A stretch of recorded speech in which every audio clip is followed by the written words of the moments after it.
Tell me about the inner earth. That's gonna go deep. The rabbit hole is deep when it comes to the inner earth.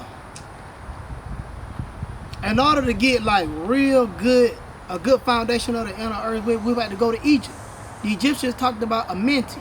Amenti, or the subterranean world, the hidden world. Amen, hidden T world, subterranean world. You can also go back into the Emerald tablets of Thoth the Atlantean.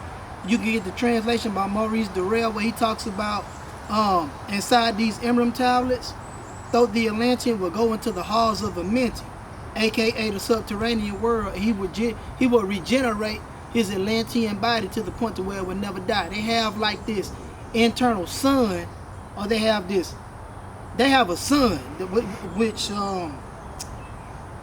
the mystics know as the central sun, or the lamas know as the central sun, is inside the core of our earth.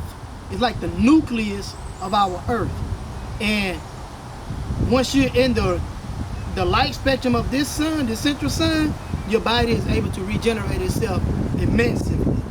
So Thoth talks about that in the Emerald tablets. He also says that his brothers, the Atlanteans, went inside Shambhala. That's where they went into hiding. Sham meaning temple of sun, Allah God, sun God, or temple of God, Shambhala. So the word Allah goes further back than the Quran. Okay.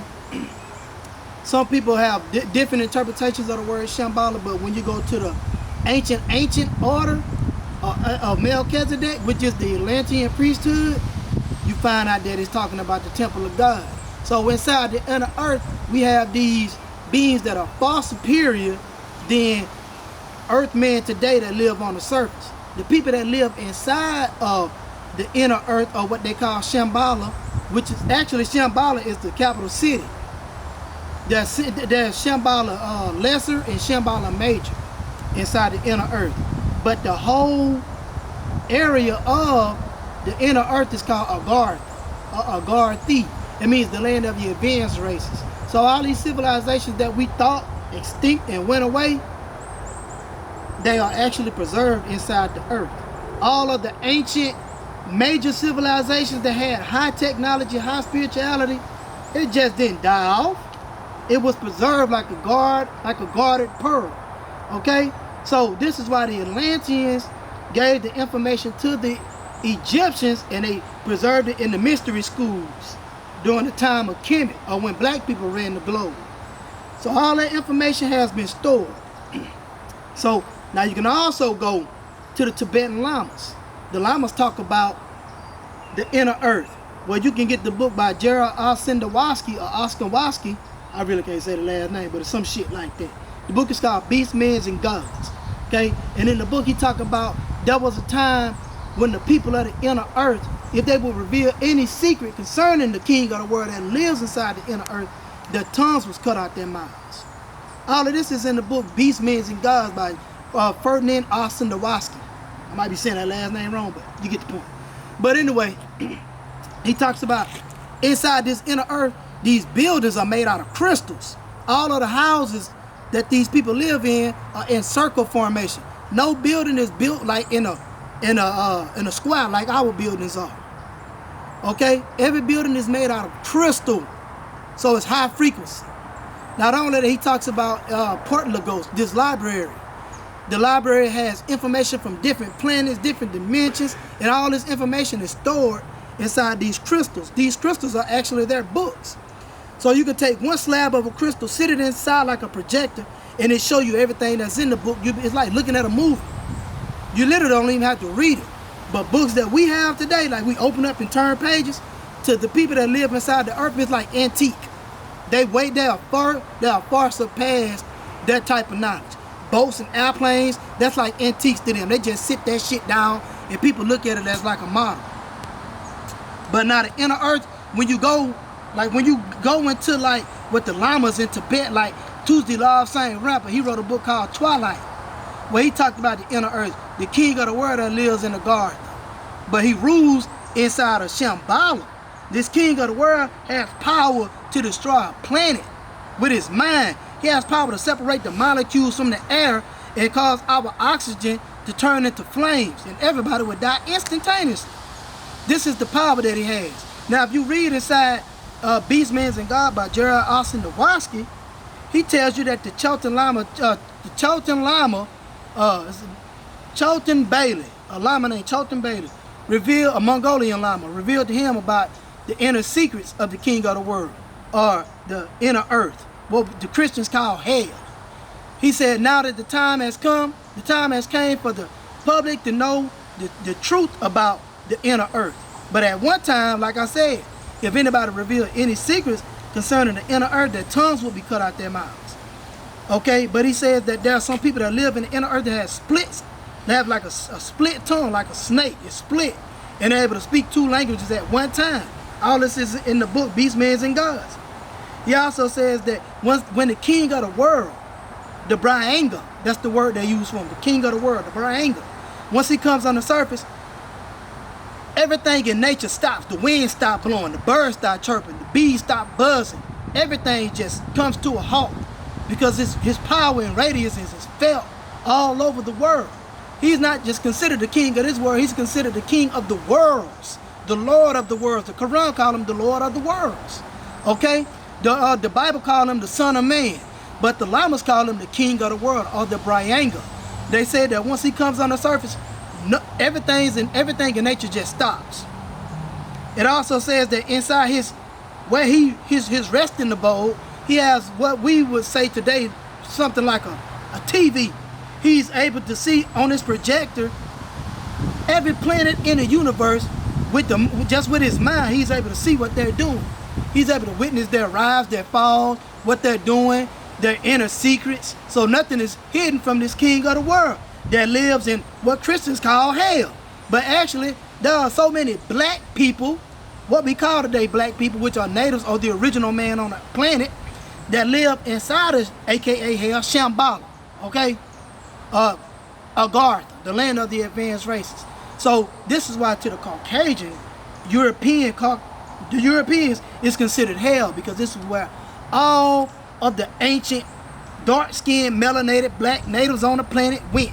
So to them it's hell because it's black people that's so far surpassed them in knowledge, and because of the white supremacy, superiority complex, they want to demonize anything that black people have brought to high civilization. So like for instance, right, just to prove my point, black people invented damn near everything you could think of. Refrigerator, AC, street light, I don't give a shit, computer chips, the first computer, the first car motor and all that shit, black people invented it. But guess what? The Caucasians wiped their history out and put their names on all of it. So now you can understand why they would demonize the core of the earth, and they would call it hell, because there's black, highly superior minded people that live there. Okay? So what the Caucasian Christians call hell is actually the paradise to the original man of the planet, which is the black, so-called black man. Okay?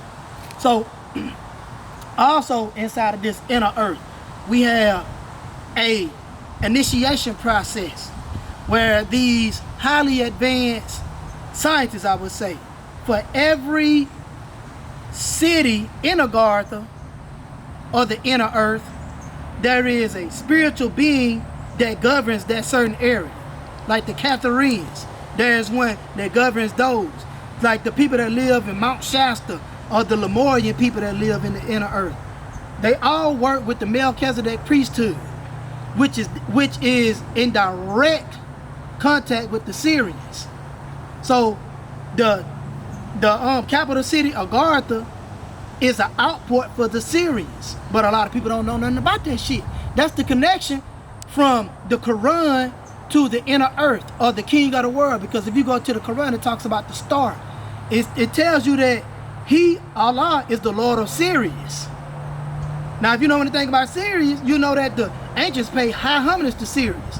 Like the Egyptians, they pay high homage to Sirius. So if you read the book by Diana Robinson, The Call Goes Out from Telos, the messages from the hollow earth, it talks about this. It talks about Shambhala being an output for Sirius. And if you read Beast Men and Gods by Gerald Austin Nowaski, he talks about the king of the world living inside Shambhala. How at certain times of the year, he goes into his dark secret chamber, he shaves his head bald, he puts on his big ass robe, He walks down this this aisle, and as he walks down this aisle, tongues of fire blaze up around him. And he walks right to like what we call today a tomb.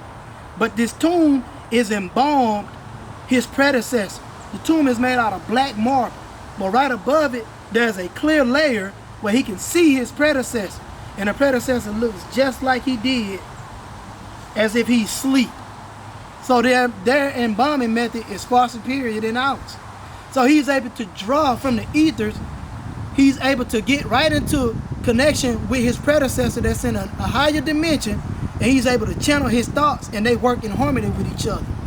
And then the will of thy Lord is done, as the Bible and the Quran says, the will of thy Lord. So the predecessor is working with his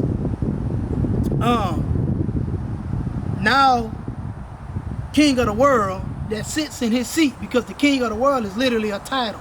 It's a title, just like president is a title. But there will always be a president. As long as we have this civilization, there will always be someone to fill that seat, just like there will always be someone to fill the seat of a king of the world. He lives out a certain term and somebody else comes and takes his place. This is where you get the 24 elders, because all 24 vote on who's the most superior. And then after that, boom, they choose him. Now, to be continued, because we can go into more detail than this, but the rabbit holes goes deep. So stay tuned. So, after understanding that there is, according to the ancients, a inner earth, and of course our ancestors were far more advanced than the Western society may give them credit for. After understanding that our ancestors laid a strong foundation concerning the inner earth, we should now no longer look at it or discredit it in an evil way as saying that hell is in the core of earth. Especially if you are considered a native on the planet, a black person. People like Elijah Muhammad talked about a wheel within a wheel, a mothership. But where exactly are these wheels coming from? Well, according to Tuesday Live Saint Ramper, if you read his book, Twilight, most of these UFOs that we are seeing, the ones that can appear and disappear right in your face, go in all type of directions, like defy gravity and shit like that. These crafts are coming from the inner earth. If you read Ancient Egypt, Light of the World by Jerry Massey, he talks about the ship of Ra, that it was coming from Amenti, and it was pointed towards the west. At this great and terrible time in history that was supposed to take place, there was supposedly be a saving of certain people in the West. The Bible talks about it as well, where it talks about people being in a strange land that is not theirs, and that the Lord shall come through the clouds displaying awesome power and glory. Well, this is all referring back to the center of the earth from which these crafts are supposed to come. The Bible talk about these cherubs, talk about these chariots of fire. The Quran talks about Allah coming with his angels in ranks after ranks. A lot of these angels have been right in your face. These lamas in Tibet are really a lot of the angels. Because if you know anything about the lamas from Tibet, these lamas from Tibet can go in and out of Agartha at will. So it was with the 13th Dalai Lama. He was like one of the closest consorts to the king of the world. A lot of people don't even know that. The 13th Dalai Lama would always go in the center of the earth and be in communication with the king of the world. But people don't know that shit because they only study in one book, the Bible or the Quran. We live in a vast universe, but yet people's mind is confined in a box, a book. Anyway, y'all go check out Twilight by Tuesday Live Saint Ramper. Also, go check out Ancient Egypt, Light of the World by Jerry Massey. Go read the Quran, it ain't gonna hurt nothing. And read the Bible, it ain't gonna hurt nothing. Even though I wouldn't even refer to the Bible if you're black, because it just totally incarcerates the black mind. That's just me personally, because the Bible was used as a tool to enslave the black man, to enslave the natives' mind. It was, don't forget, the Bible was interpreted by a bunch of racist motherfuckers. So of course you know they put that twist on it to use God as a source of entrapment to colonize the native on the planet. Until then, y'all stay tuned for more, because I got some more coming for y'all ass. And oh yeah, go check out my Facebook, Mr. Truth Teller. Go subscribe, like, and tell me what you think about it. Until then, may the force be with you.